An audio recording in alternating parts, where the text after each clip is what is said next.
जय हिंद दोस्तों, मैं हूं विलिन चितालिया और आप देख रहे हैं द विलिन चितालिया फोरम। दोस्तों, आज दुनिया में इतने वॉर्स चल रहे हैं, 2 या 3, और काइनेटिक कॉन्फ्लिक्ट्स अगर देखें तो 50 से ज्यादा कॉन्फ्लिक्ट्स एक्टिव है, इंक्लूडिंग कश्मीर। तो ये सारी चीजों का एक बेसिक क्वेश्चन समझ में आता है कि न्यूक्लियर बॉम्ब, ये न्यूक्लियर बॉम्ब क्या है। आज हम समझेंगे कि न्यूक्लियर बॉम्ब कहां से आया और आज उसकी दुनिया में क्या क्या मायने रखते हैं। दोस्तों, 1939 में अल्बर्ट आइंस्टाइन, जो एक बहुत बड़े साइंटिस्ट थे, उन्होंने यूएस के तब के प्रेसिडेंट रूजवेल्ट को एक लेटर लिखा था कि जर्मनी और हिटलर एक ऐसा एटम बॉम्ब बना रहे हैं और आगे बढ़ रहे हैं जिससे वो सारे एरिया में और सारे वर्ल्ड में अपना एक दबदबा बना लेंगे और वो बॉम्ब फोड़ के हजारों लाखों लोगों की एक इंस्टेंट में मौत हो सकती है। तो वो लेटर की वजह से प्रेसिडेंट फ्रैंकलिन रूजवेल्ट ने ये एटम बॉम्ब पे रिसर्च शुरू की। दोस्तों, 1941 में उन्होंने ये रिसर्च शुरू करने का ऑर्डर दिया और 1942 में एक प्रोजेक्ट का नाम दिया गया जिनका नाम था द मैनहट्टन प्रोजेक्ट।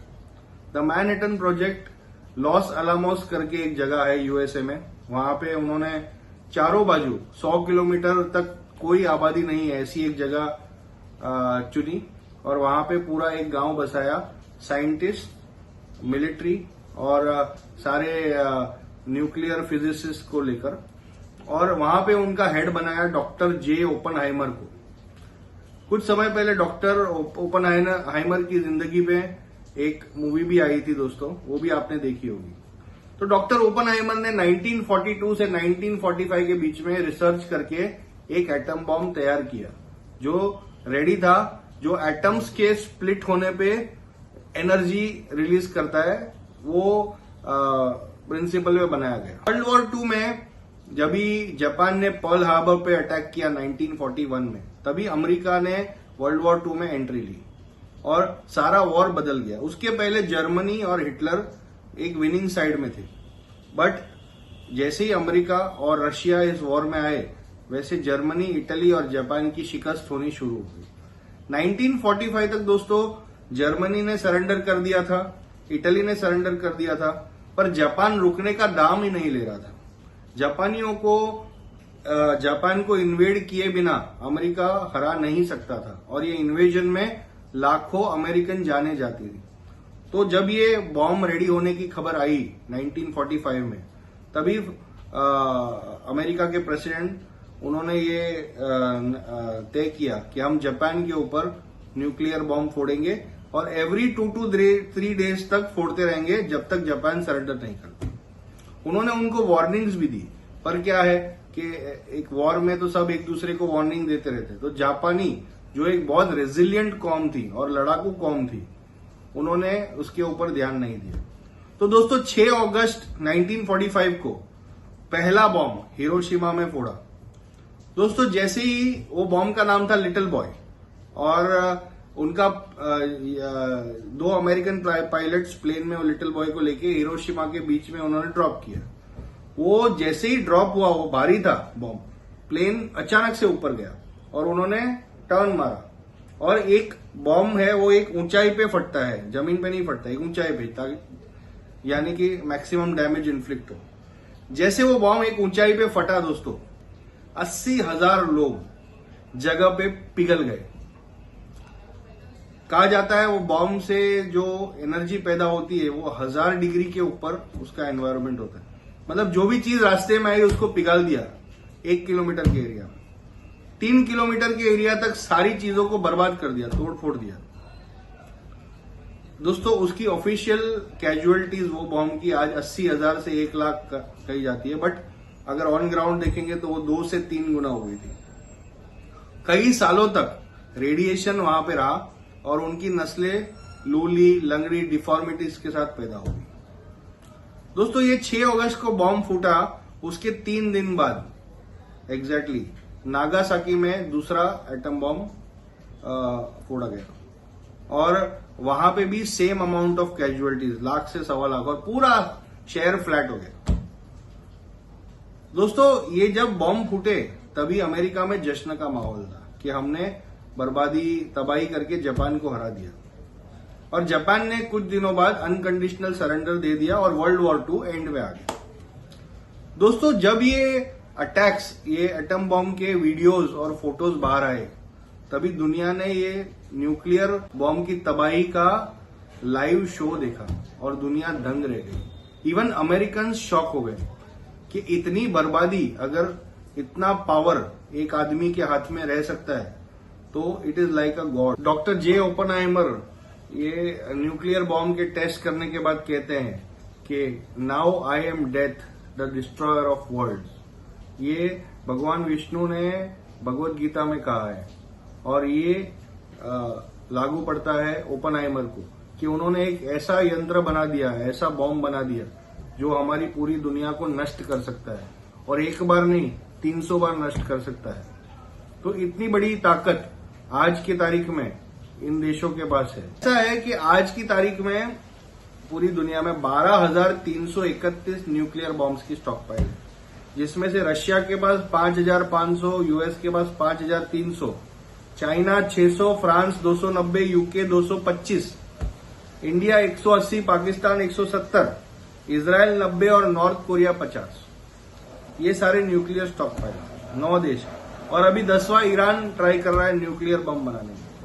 इसीलिए लोग इनको रोक रहे हैं, ईरान को, बिकॉज अगर ईरान के पास न्यूक्लियर बम आ गए तो और छोटे छोटे देश भी अपने आप को न्यूक्लियर आर्म करने की कोशिश करेंगे ईरान से। तो इसीलिए इजराइल, अमेरिका और सारे देश ईरान को रोक रहे हैं न्यूक्लियर केपेबल बनने के। तो दोस्तों हम अभी डिस्कस करते हैं न्यूक्लियर बम की आज की कैपेसिटी, आज के न्यूक्लियर वॉरहेड्स जो क्या तबाही मचा सकते हैं। दोस्तों हिरोशिमा और नागासाकी में जो बम फटे वो न्यूक्लियर खिलौने थे। मतलब हमने तो पढ़ा है, मैंने तो डिटेल में पढ़ा है कि उन्होंने पूरे सिटी को बर्बाद कर दिया था।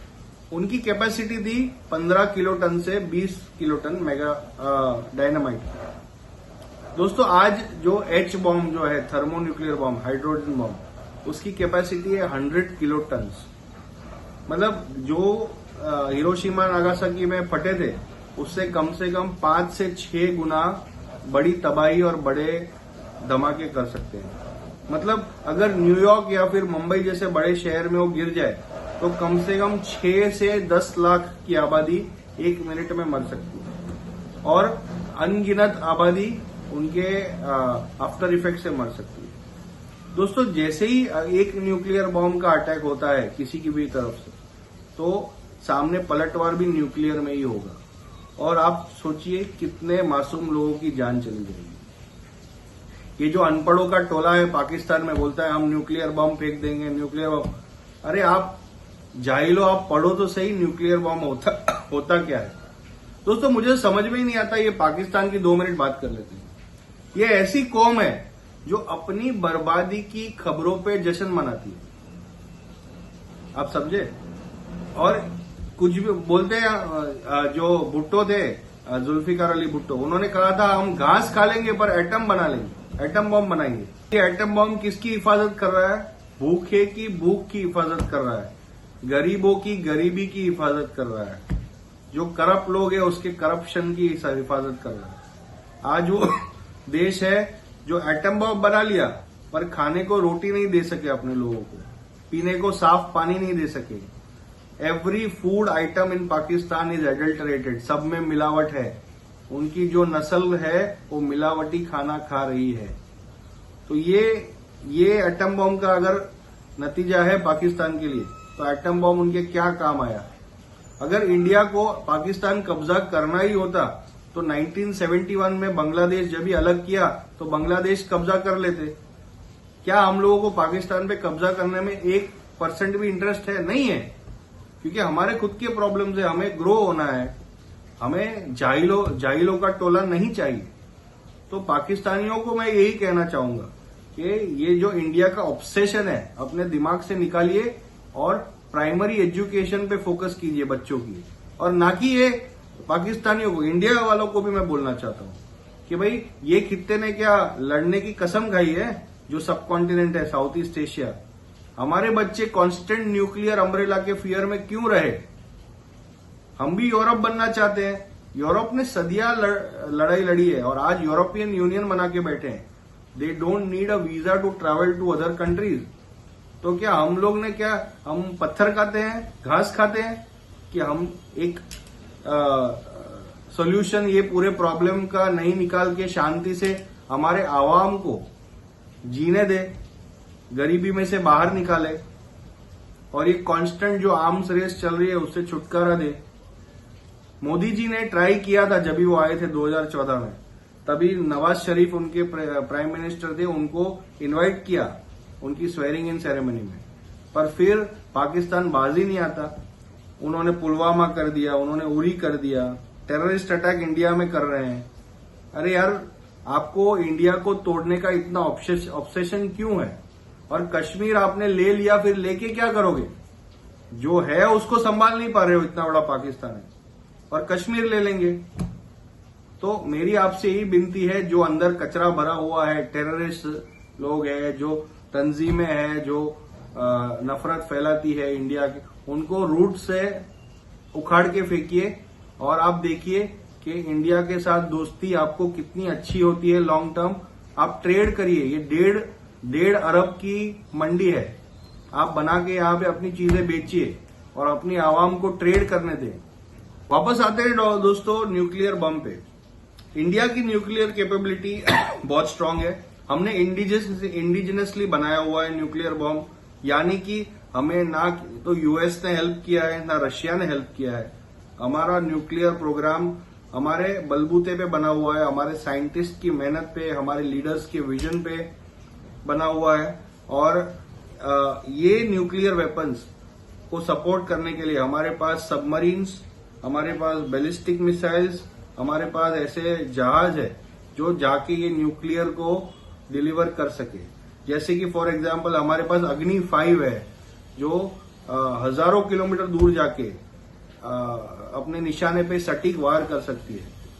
दोस्तों, हमने न्यूक्लियर बम बनाए हैं चाइना के लिए, क्योंकि चाइना हमसे कई गुना इकोनॉमी वाइज बड़ा है और उनके एक्सपेंशनिस्ट प्लान है, और हमने न्यूक्लियर बम बनाए हैं उनको रोकने के लिए।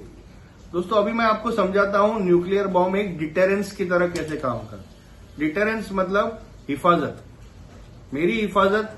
आज चाइना इंडिया के ऊपर अटैक नहीं करता, क्यों? क्योंकि उनको पता है मेरे पास न्यूक्लियर वेपन है और जिससे मैं चाइना में कहीं भी चाहूं तबाही मचा सकता हूं। तो वो हमारे ऊपर टेरिटोरियल गेन, जैसे कि उन्होंने 1962 में ऑलमोस्ट 1/3 कश्मीर ले लिया था, लेह लद्दाख का एरिया, हजारों किलोमीटर में आ गए थे और हम डिफेंड नहीं कर पाए थे, और वो हमारी बहुत बड़ी शिकस्त थी। तो आज वही चीज चाइना डेयरिंग नहीं कर पाएगा, क्योंकि इंडिया के पास न्यूक्लियर वेपन्स है। तो ये एक न्यूक्लियर वेपन्स का खौफ है और ये एक न्यूक्लियर वेपन्स की ताकत है। पर न्यूक्लियर वेपन्स का गलत इस्तेमाल करने वाले लोग, अगर उनके हाथ में ये वेपन्स जाए तो बहुत बड़ी डिस्ट्रक्शन भी हो सकती है। इंडिया ने ये प्रूव किया है कि वो एक शांति प्रिय देश है और ये इन हथियारों का यूज सिर्फ पीस कीपिंग के लिए ही करेगा। और हमारी इंडिया की एक पॉलिसी है कि हम नो फर्स्ट यूज, हम फर्स्ट यूज न्यूक्लियर वेपन का नहीं करेंगे। था दोस्तों हमारा न्यूक्लियर बॉम्ब का नॉलेज। काफी चीजें बहुत डिटेल में जा सकते हैं, बट समय की हमेशा गरिमा रखनी पड़ती है। आप लोगों का समय भी बहुत इंपॉर्टेंट है। मुझे जितना हो सके शॉर्ट में और सिंप्लीफाइड वर्जन में आपको समझाना होता है चीजों को, और मैं वो अपनी बेस्ट एबिलिटी से ट्राई करता हूँ। तो दोस्तों, थैंक यू आज का वीडियो देखने के लिए। अगर आपको ये वीडियो पसंद आया तो लाइक करें, सब्सक्राइब करें और अपने दोस्तों को शेयर करें। तब तक के लिए goodbye and take care.